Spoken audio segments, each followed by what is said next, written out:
टंट्या मामा, राघोजी भांगरे, ऐसे हजारों आदिवासी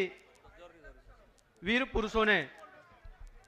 हमारे जो खाना बनाने वाले एक साथी की तबीयत अचानक खराब हो गई है, जो यहाँ पे डॉक्टर है वहां पहुंचे, उनको मेडिकल प्रॉब्लम हो गई है, उसको तुरंत मदद करे जो हमारा खाना बनाने वाली टीम है।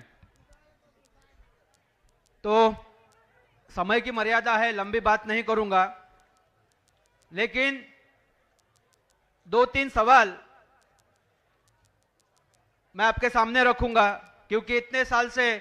आदिवासी एकता परिषद का सम्मेलन देखता आया हूं और हम मंच पर आते हैं, बहुत बड़ी बड़ी बातें करते हैं, लेकिन मैं ये सोचता हूं कि आदिवासी एकता परिषद क्या करना चाहती है, इसको हमें समझना पड़ेगा। स्टेज पर आना, भाषण देना, ये एक बात हो गई, लेकिन धरातल पर हम क्या कर सकते हैं। अब यहां मैं सब भाषण सुन रहा था, बहुत अच्छे भाषण हुए,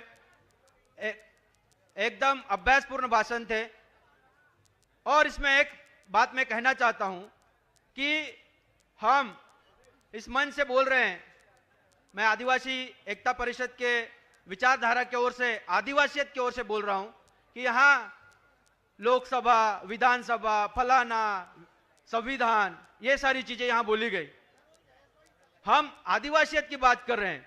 और उसी संविधान की बात कर रहे हैं जहां संसद है, बाकी सारी चीज है, और हम अपने जल जंगल जमीन, अपने हक अधिकार की बात कर रहे हैं। इसके हमें सोचना पड़ेगा कि वाकई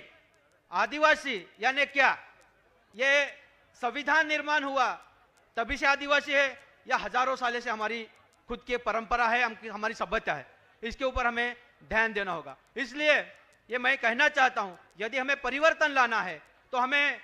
किसी को बचाने की जरूरत नहीं, हमें पहले खुद को बचाना होगा।